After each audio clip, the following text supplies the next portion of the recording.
Gemini, Sun, Moon, and Rising. This is your tarot reading for the week ahead.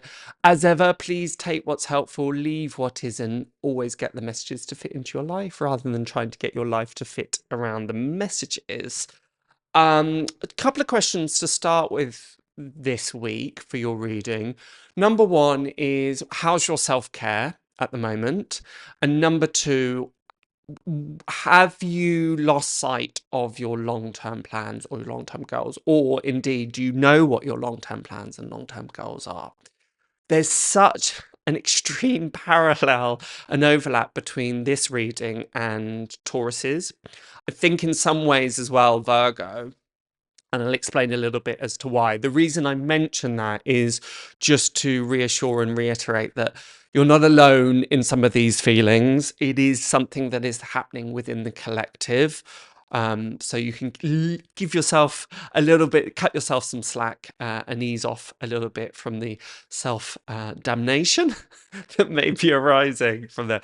The reason for those questions at the beginning is that we have the star card in reversed. The star card upright is often, it is the card of healing. It's the card of nurture, as we can see, particularly with the water. But we also have the main star here, which I call the pole star. The pole star being the star in which particularly seafarers would navigate the direction in which they're going. So they would use this star to go, right, that's where we're headed. And there's a little bit of a feeling here for many, many people, and again, particularly Taurus. So it'd be fascinating to know if your rising moon and sun overlap Gemini and Taurus, because then you're going to be feeling these energies quite strongly. Let me know in the comments below if that's you. The reason I mention some of this is because we have the Three of Wands as your next card, and it appeared in Taurus. The Lord of Established Strength. The Three of Wands is looking out on the horizon and figuring out. We literally have the ship, so that seafaring analogy was perfect. But he's looking out on the horizon. What point at the horizon is the protagonist in that card moving towards? Something that I said to Taurus, and this is probably the last time I'm going to mention that, is something that I'll repeat here. I spent some time recently sitting down, getting out my notebook and writing, right, 3 to 6 months, I want this. It's 6 to 12 months, I want this. Year plus, I want this. And I got super clear on every aspect of my life: home, relationships, health, work. And I just wrote down, okay, what am I aiming for? What do I need? What do I want is better way to describe it. Therefore, if you've lost sight of that, then that may very well prove a very, very, very helpful task. I would really encourage you just to carve out an hour of your week and just sit down and do that. If you have done that recently, for many of us, we do that over the New Year period, it may be very well worth pulling out those writings, that journaling, that reflection, and just reconnecting with it. That will help you perhaps not feel so at sea. See what I did there? Feel so at sea, or that you've lost sight of where it is you're going. And again, it's very, very well. Yeah, it's perfect because the last card is the Hermit card, and you see that he has the star within the lantern. It's not just the random light; it is the star. And the Hermit card often encourages us to go inward, to take that time to reflect and meditate and connect with our soul. It may sound a bit of a grandiose term. Very often we get caught up in the maelstrom of the quotidian responsibilities, washing up, laundry, job, rushing to work. And we very, very rarely take the time to go, actually, what does my soul need? It can be quite an intimidating question, and it can also be a question we don't even know where to go. But then one of the best ways is through stillness. Please, please, please, this week, carve out a little bit of stillness, be it a sound bath, be it some time in a literal bath, be it meditation, be it breath work.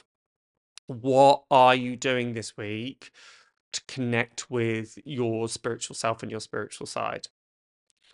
The reason that some of this may feel more acute and more compounded, and this is very much across the board for all of the zodiac signs so far, is we've got the Six of Wands and the World card reversed. Six of Wands being the Lord of Victory, and the World card representing accomplishments, achievements, things being wrapped up. It is the final card of the major arcana before we go back to the fall. The theme that's very much applicable here is this sense of things not coming to completion, not coming to finalization as much as we would want them to. The fact that we have the Six of Wands in reverse, the Lord of Victory in reverse, may leave you feeling like, I'm not accomplishing much, I'm not doing much, I'm not getting done what I feel I need to get done. It can feel, it's a card of, it sounds a bit grim, I know, it's a card of disappointment, but particularly disappointment within ourselves. It's why I preface the reading with, let's not get into self-flagellation here. Let's not whip ourselves and kind of blame ourselves by any means. Part of this is just being born out of this energy of the full moon in Leo. There's a bit of an emotional tension going on between the things that we want to accomplish and what we want to achieve not quite happening in the way that we'd anticipated. I just encourage you not to get too embroiled in that feeling, not to beat yourself up, not to feel sorry for yourself, not to criticize yourself of, oh, why can't I get done what I need to get done? This is purely a momentarily blip, but also it's a time for you to check, am I moving in the right direction? I remember somebody saying to me, we're going to go back to the nautical. It's really strong in this reading. It's fascinating. That nautical theme. I remember a client once saying to me ages ago that even 1 degree out initially doesn't make any difference. But if you carry on in that way, over time, even that 1 degree out can create this huge chasm between that direction and that direction. Therefore, you're being encouraged and reminded to reassess, pull everything out, reflect. Am I moving in the direction that I actually want to go in? Or am I moving in the direction that I think I should be going in? Because this is in part what might be bringing these feelings of not being victorious, not achieving what we want. Actually, it's interesting because we've got these 2 laurel wreaths as well. That really connects these cards. It's got one on the head, one on the wand, and one all around that figure in the middle. Laurel wreaths often given to the winners, the Olympiads, as a sign of victory. The fact that you have those in reverse, really emphasizing this sense and this feeling of not being able to, and we've got to remember it's only February. It's still, again, that can sometimes bring anxiety in people because they think, where did January go? Oh gosh, what have I done so far? And that's just not necessary here. What is necessary is this 3 of Wands and Hermit energy, and you can see they're both holding the wands. There's a great parallel between the two, and it's more of, what am I holding on to?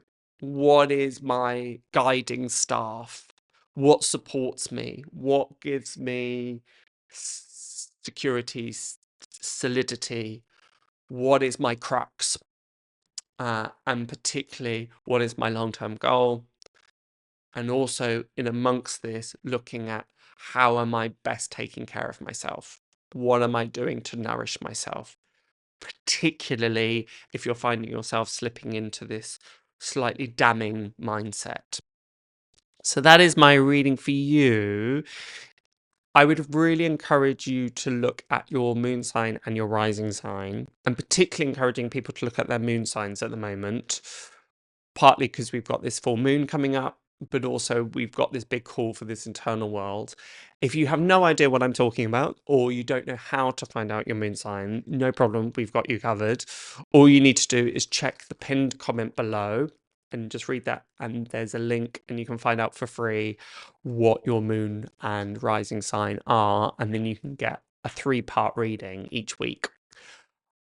I am imploring people to subscribe, hit the notifications, like and comment. What this does is it encourages me and reassures me, okay, people are enjoying what we're putting out, and turning up each week and putting out these videos is all worthwhile. So just a little way to kind of show your appreciation, gratitude, and just, as I say, reassure me that it's all worth it. But I love doing them anyhow. So until next week, have a wonderful, wonderful time, and I shall see you then. Bye for now.